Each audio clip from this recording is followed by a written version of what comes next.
Soy Mariana Rondón y voy a explicar el punto 6 que dice: se prolongan los lados de un triángulo equilátero ABC como se indica en la figura. Si el segmento AD es congruente con el segmento BE y el segmento CF, demostrar que D, E y F son los vértices de otro triángulo equilátero. Entonces acá tengo la figura que primero me da este triángulo equilátero y las líneas se prolongan. Entonces, primeramente puedo decir que el triángulo ABC es equilátero. Segundo, que los segmentos AD, BE y CF son congruentes entre sí. Y por lo tanto, puedo decir que el segmento DE es semejante al segmento AB. Segmento D es semejante al segmento AB, el segmento DF es semejante al segmento AC y el segmento FE es semejante al segmento CE. Por lo tanto, el triángulo ABC y el triángulo DF son, en estos triángulos, el ángulo del vértice de cada punto del vértice A, B, C es congruente con el ángulo del vértice D, del vértice F y del vértice E, por lo que este triángulo DFE sería un triángulo equilátero. Bueno, mi nombre es Santiago González y yo voy a explicar el punto 16. Entonces, aquí tenemos que en la figura OA y OC forman un ángulo recto. OB y OD también forman otro ángulo recto y OA es congruente a OB, OC es congruente a OD y tenemos que demostrar que AD es congruente a BC, B es congruente a A y el triángulo MDE es congruente al triángulo NCE. Entonces, lo primero que planteamos son las hipótesis o los subpuntos, que aquí tengo el sub 1 es que OA es perpendicular con OC y OB también es perpendicular de OD. Entonces, en el sub 3 tenemos que OA es congruente a OB y OC es congruente a OD. Aquí tenemos que N está entre OC, o sea, aquí en la recta se encuentra N, lo mismo que en este lado sería M, que se encuentra entre B y C. Y tenemos que BC intercepto de AD es C, o sea, en donde se interceptan, ese es el punto E. Entonces, luego tenemos que el BM, los puntos B, M y E son colineales, igual que los puntos A, N y E. Entonces, en la demostración tenemos que BOC es congruente a AOC. A BOD es congruente a AOC, ya que en el sub 1 y el sub 2 se demuestra mediante la propiedad de ángulos rectos. En el BOC, en el 2 tenemos que BOC es congruente a AOD con la adición de los ángulos congruentes de 1, o sea, con este. Y aquí tenemos que en el tercero tenemos que el triángulo BOC es congruente al triángulo AOD por el teorema lado-ángulo-lado que planteamos en el sub 3, en el sub 4 y en el 2, en este. Entonces, en consecuencia, AD es congruente a BC, B es congruente a A y C es congruente a D. Entonces, en el 4 planteamos que MOB es congruente a NOA por teorema ángulo-lado-ángulo del sub 3, el 1 y el 3 asteriscos. No, bueno, sí. Y por consecuencia esto, el OMD es congruente a OND, a ONA, OM es congruente a ON y BM es congruente a AN. En el 5 el OMB es congruente a DME por el teorema de ángulos opuestos por el vértice, igual que el ONA es congruente a CN por el mismo teorema, por teorema de ángulos opuestos por el vértice. DME es congruente con CNE por transitividad entre 4, el 5 y el 6. Y el 8, DM es igual a CM por sustracción de segmentos congruentes del sub 4 y el 4. Y el 4, dos comillas.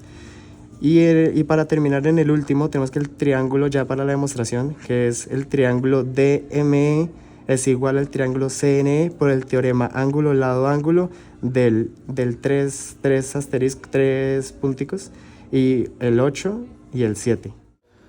Buenas tardes, mi nombre es Juan Andrés Pérez y voy a hacer el ejercicio número 17. Entonces dice, en la figura O es el punto medio de AB y CD, entonces hay que demostrar que el ángulo de A es congruente con el ángulo de B, MC es congruente con DN y OM es congruente con ON.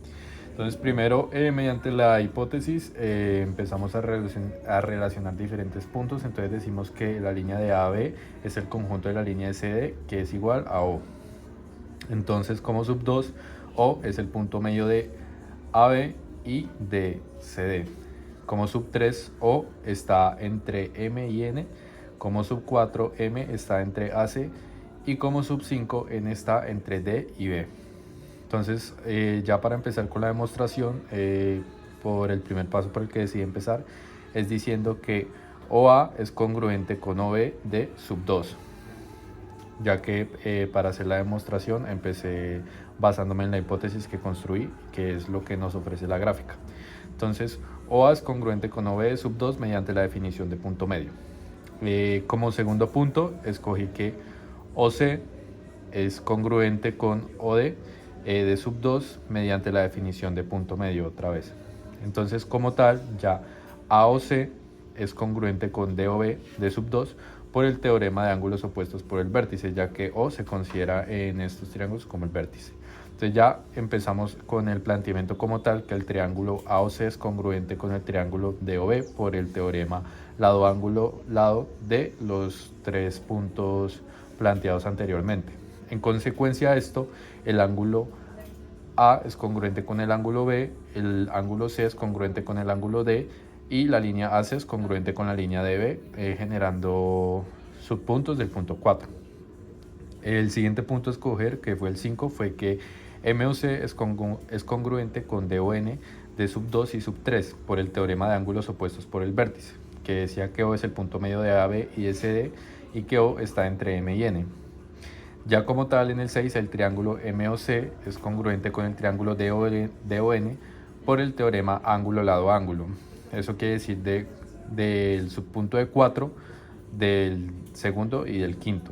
En consecuencia de esto, MC es congruente con DN, OM es congruente con ON y OMC es congruente con ODN, demostrando así todos los puntos anteriores. Bueno, pues soy el estudiante Duque y voy a hablar sobre el ejercicio 18, que nos pide que en la figura se tiene HK es congruente con IK, que GH es congruente con IJ y probar que GK es congruente con JK, que el ángulo de G, K y H es congruente con el ángulo de I, KJ.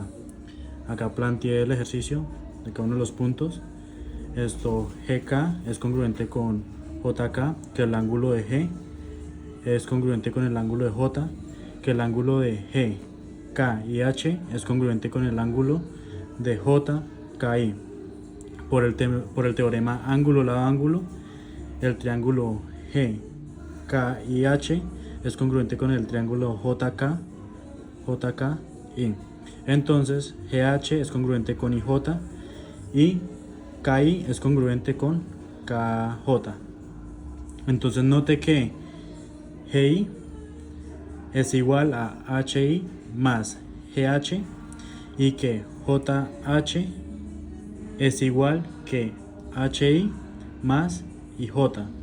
Entonces reemplazando esto quedaría GI igual a HI más IJ y que por la ley de transitividad GI sería igual a JH, lo que los haría congruentes. Entonces, como GI es congruente con JH, GK es congruente con JK y KI es congruente con KH. Entonces, por el teorema del lado, el triángulo GIK es congruente con el triángulo JHI.